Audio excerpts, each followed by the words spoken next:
टी3 news में आपका स्वागत है।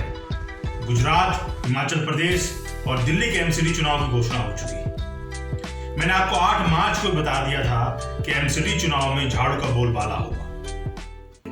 ठीक वैसे ही हम दिल्ली में होने वाले एमसीडी चुनाव को कवर करेंगे।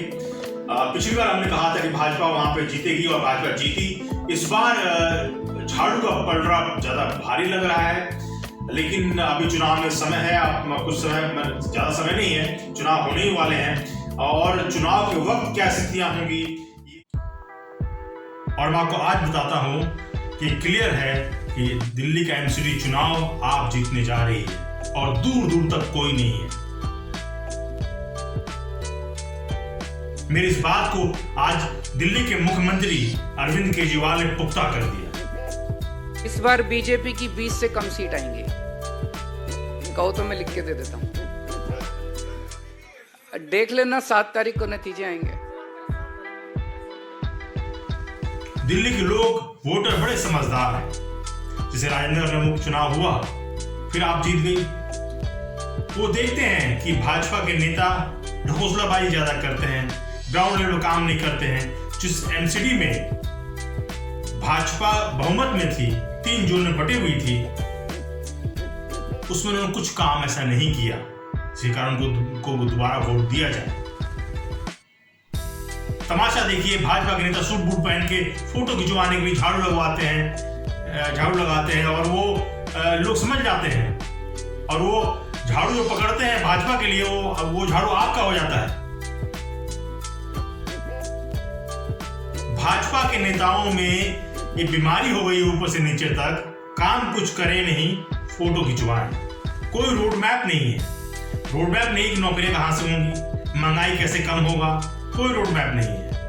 फोकसबाजी में रहिए, फोटो खिंचवाइए, चल दीजिए। गुजरात की अगर बात करें तो गुजरात में इस बार आप एक अहम रोल अदा करेगी। हम सबको ध्यान देना होगा क्योंकि केजरीवाल जी का जो बयान सुन रहे हैं आप, लक्ष्मी गणेश को नोटों पर छापने की बात, कई सारे ऐसे बयान उन्होंने दिए हैं आजकल, वो सिर्फ और सिर्फ गुजरात चुनाव को ध्यान में रख के दे रहे हैं। पर ये सब जानते हैं कि केजरीवाल जी के आने से दिल्ली में लोगों का जो जीवन है उस पर राहत आई है।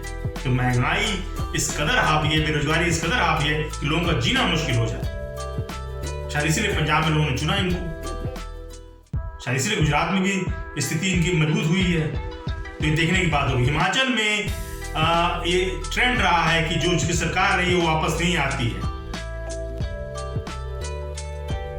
तो वहां कांग्रेस का बोलबाला हो सकता है। लेकिन नरेंद्र मोदी से पर्सनली इन्वॉल्व हो रहे हैं लोग, कैंडिडेट को खुद फोन करके मना कर रहे हैं जो बागी उम्मीदवार ना लड़े, और काफी सारे उनके पिक्चर्स वायरल हो रहे हैं जिसमें काफी हम्बल दिख रहे हैं। लेकिन महंगाई, बेरोजगारी, कोई रोड मैप नहीं, किस तरह प्लानिंग नहीं, हवाबाजी से काम नहीं चलता है। काम करना होता है ग्राउंड पे। अगर महंगाई कम करनी होगी, ये पेट्रोल डीजल के दाम कम करने पड़ेंगे, तेल घर का जो पूरा मामला बिगड़ा हुआ है, गैस से लेकर तेल सब काफी महंगी हो गई है, इसको डील करना होगा।